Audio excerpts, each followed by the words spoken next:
sa sainteté. L'univers crie sa majesté. Chantons gloire et puissance, force et louange à l'agneau immolé. Bonsoir frères et sœurs. Merci pour votre présence cet après-midi à notre émission hebdomadaire L'ère du miracle. Nous rendons grâce à Dieu pour cette nouvelle semaine et pour les bénédictions particulières que Dieu a prévu nous accorder tout au long de la semaine. Nous allons prier pour lui présenter l'enseignement qu'il a prévu nous communiquer ce matin.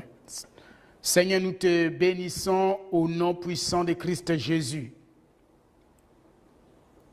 Seigneur, nous te louons et nous te rendons toute la gloire. Nous te rendons tout l'honneur. Nous te rendons toute la puissance, toute la richesse, la sagesse, la force. Merci Seigneur pour le sang de Jésus que tu nous révèles. Tu es en train de manifester sa puissance. Tu es en train de nous montrer, Seigneur, que ce sang est le sang supérieur, parce que c'est le sang de Dieu lui-même. Et ce sang est rempli de toute la nature divine, de toute la puissance de Dieu, pour résoudre chacun de nos problèmes. Seigneur, c'est pourquoi avec foi nous croyons, Père, que l'action du sang de Jésus, ô notre Seigneur et notre Dieu, va encore se manifester aujourd'hui par des témoignages de guérison, des témoignages de délivrance. Seigneur, des témoignages de tout ordre. Parle-nous maintenant, nous t'écoutons Seigneur. Au nom de Christ Jésus, Amen.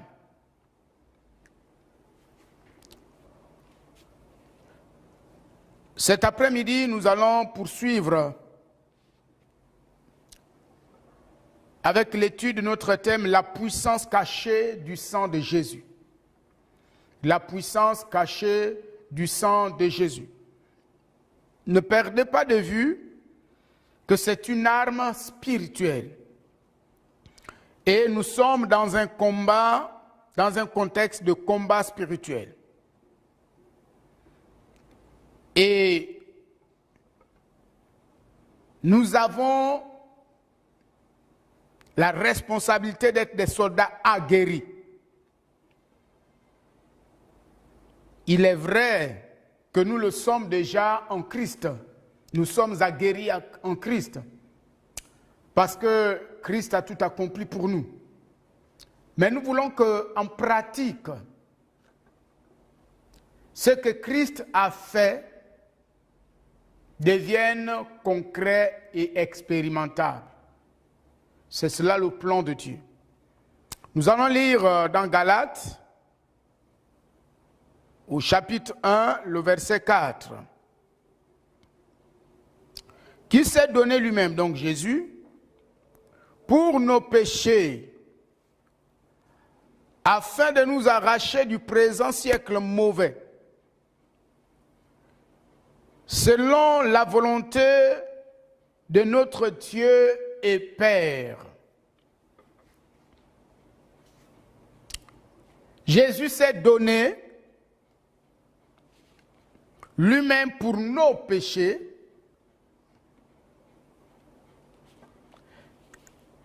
pour nous arracher du présent siècle mauvais, selon la volonté de notre Dieu et Père. Ce passage, il est extrêmement fort, parce qu'il nous révèle la puissance de l'amour. C'est que l'amour a la capacité de faire.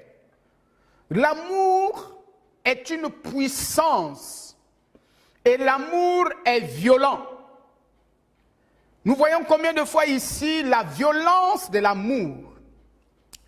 Et cette violence de l'amour a amené Dieu à être lui-même le prix de ta délivrance. Et la puissance du même amour l'a amené à t'arracher des prisons. Parce que Dieu ne pouvait pas supporter ton absence. Oh Seigneur. Il a tellement faim et soif de ta présence. Oui, l'amour aime la présence. L'amour aime la présence. L'amour se développe par la présence. Il n'y a pas de développement d'amour sans la présence. Parce que l'absence crée le vide. Et tant que le péché était là, vous savez, péché veut dire manquer de cible, manquer d'objectif. Et le fait que dans ta vie, il y a plusieurs domaines où tu as manqué de cible, où tu as manqué d'atteindre les objectifs. Oh! Dieu ne l'a jamais accepté. Le Père ne l'a jamais accepté. C'est pourquoi il s'est porté garant d'être le prix de ton rachat. Et mu par l'amour, il t'a arraché pour t'avoir à côté de lui. C'est la force, la puissance de l'amour. Imaginez dans un foyer, lorsque monsieur est régulièrement présent de la maison, voyez-vous, madame ressent l'absence de son mari. Même s'il fait le marché, il lui donne de l'argent, il lui achète des vêtements, il donne des véhicules. Mais tout cela ne peut remplacer la présence. Parce que l'amour, c'est la présence. L'amour aime la présence de l'autre. Même s'ils ont eu des beaux enfants qui sont intelligents, tant que l'homme ne comprendra pas la nécessité d'être régulièrement présent à côté de sa femme, tant que la femme ne le comprendra pas, il y aura absence d'épanouissement, de bonheur, absence de joie et de paix. Pourquoi? À cause de l'absence. Et c'est ce besoin intérieur de Dieu, c'est ce vide causé par ton absence dans la vie de Dieu, que Dieu s'est porté garant d'être le prix et il t'a arraché pour que tu lui appartiennes, pour que tu sois sa propriété privée. Oh Seigneur. Et le fait qu'il t'ait acquis, il ne veut plus jamais te perdre. Est-ce que tu saisis ça? Il veille à ce qu'il n'y ait plus jamais de séparation. Et il n'y aura plus jamais de séparation entre toi et lui. Parce que le prix a été payé. Le prix a été payé. Et c'est lui-même qui veille sur toi. C'est lui-même qui prend soin de toi. C'est lui-même qui se rassure qu'il n'y a pas quelque chose qui peut nuire à votre relation. Il n'y a pas quelque chose qui peut encore entraver votre relation. Il n'y a pas quelque chose qui peut causer une quelconque séparation. Lui-même, il veille fidèlement. Lui-même. Lorsque toi, tu oublies de veiller, lui-même, il veille.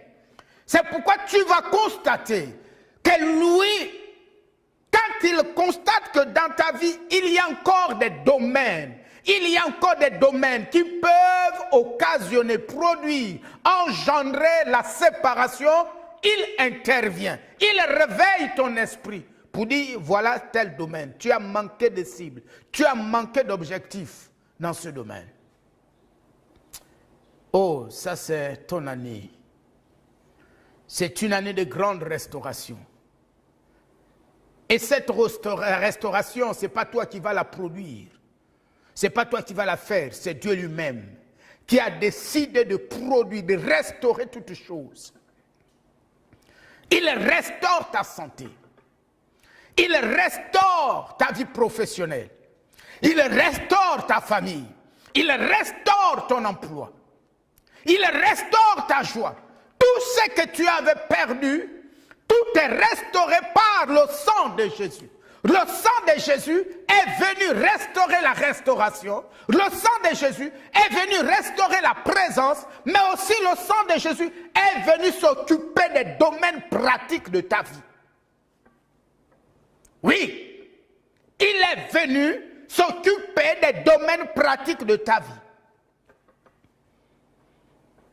Des domaines qui étaient à l'origine des inquiétudes, qui te privaient de joie et de paix. Le sang de Jésus est venu restaurer cela. C'est pourquoi donc, la première chose que tu dois comprendre ce matin, comme premier point, c'est que le sang de Jésus donne la vie. Le sang donne la vie. Pourquoi il donne la vie? Car il peut atteindre toutes les parties du corps. Le sang donne la vie parce qu'il peut atteindre toutes les parties du corps. Il n'y a pas une partie du corps qui n'est pas touchée par le sang. Dès qu'on te blesse quelque part, le sang va forcément sortir, va forcément couler. Parce que ce qui rend actif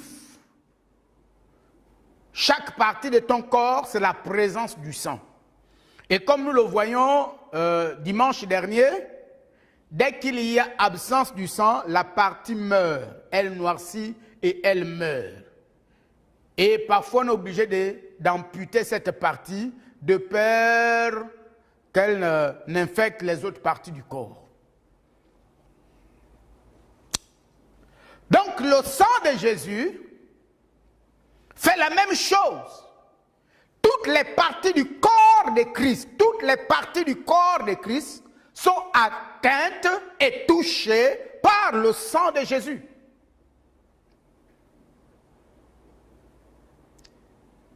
Toutes les parties du corps.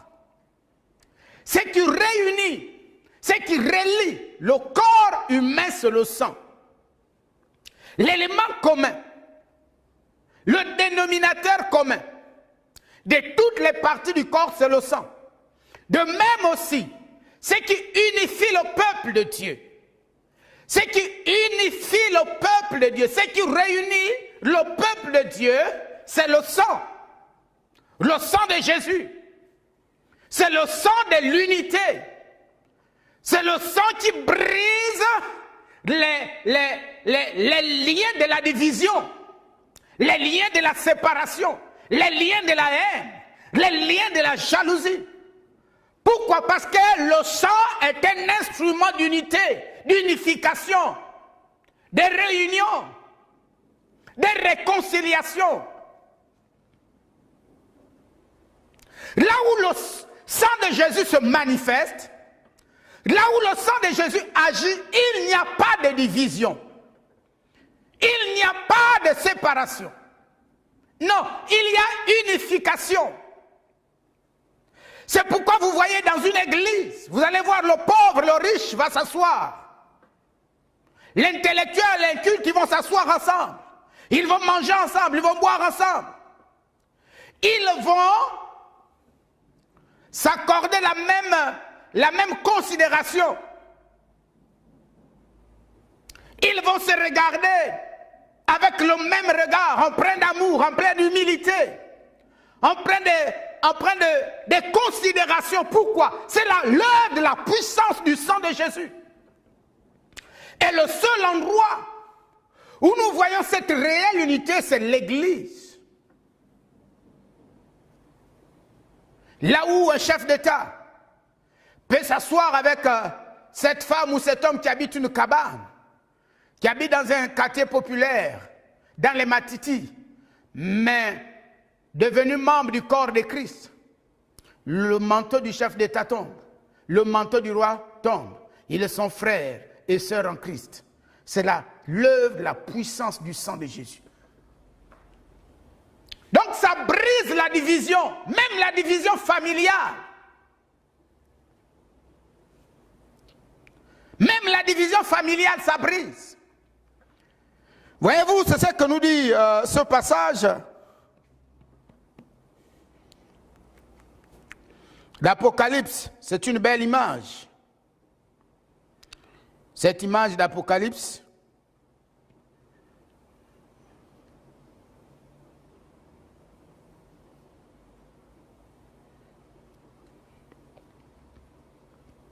Apocalypse 7, je vais lire pour nous tous. Le verset 9. Après cela, je regardais et voici, il y avait une grande foule que personne ne pouvait compter, de toute nation, de toute tribu, de tout peuple et de toute langue. Il y avait une grande foule de toute tribu, de toute nation et de tout peuple. Ils étaient ensemble célébrant l'agneau. Qui a pu les mettre ensemble, cette unité dans la diversité? C'est la puissance du sang de Jésus. La puissance du sang de Jésus réunit les nations, réunit les tribus. Lorsque nos nations comprendront le pouvoir du sang de Jésus, il n'y aura plus de division. Nous vivrons la véritable paix. Lorsque dans une famille,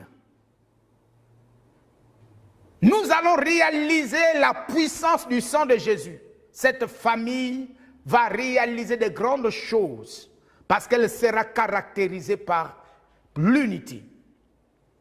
Lorsqu'un peuple, un pays comme le nôtre comprendra le mystère, la puissance du sang de Jésus, dans les administrations, il n'y aura que la joie et la paix. Dans les entreprises, le chiffre d'affaires va augmenter parce que les ouvriers ne regarderont plus leurs patrons comme des adversaires potentiels, bien au contraire. Ils vont tous s'unir autour de l'objectif et réaliser un grand chiffre d'affaires à cause de la puissance de l'unité, engendrée par la puissance du sang de Jésus.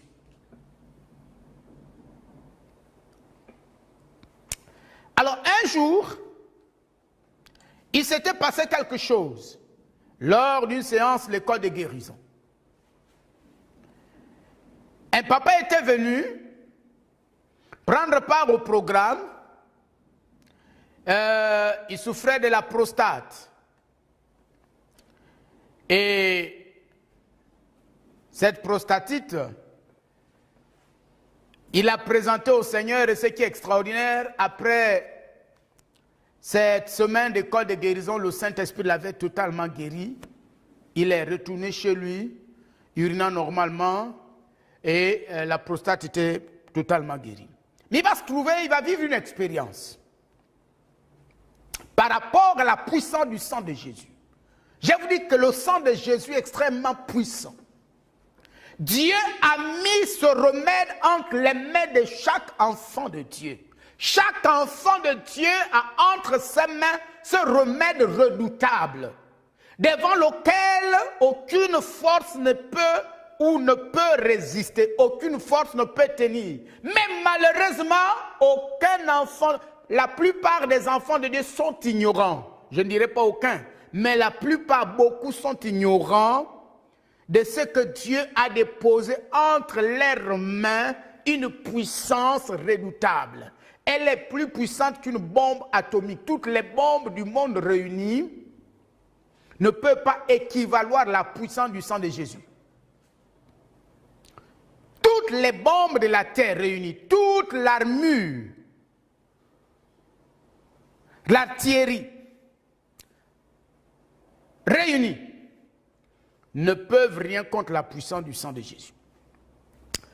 Alors donc ce monsieur avait perdu sa fille. Sa fille est morte. Et lors de la mort de sa fille, il y a eu vraiment des problèmes. La famille s'est littéralement divisée. son épouse et les enfants se sont mis d'un même côté. Ils ont dit au frère, pour la femme, elle a dit à son mari, tu as tué ma fille. Et les enfants aussi se sont mis du côté de leur mère pour dire, papa, c'est toi qui as tué notre sœur. Et c'était tellement violent que le monsieur avait pris donc la résolution de ne plus communiquer avec ses enfants et avec cette femme. Parce qu'il n'avait pas accepté que ses enfants et son épouse l'accusent du décès de leur fille. Et pendant que nous étions là donc, lors de cette séance, l'école de guérison, où nous parlions de la puissance du sang de Jésus, de la puissance du nom de Jésus, le Saint-Esprit va se révéler à cet homme. La nuit, il va donc faire un rêve. Au cours de ce rêve, il prenait part à une grande réunion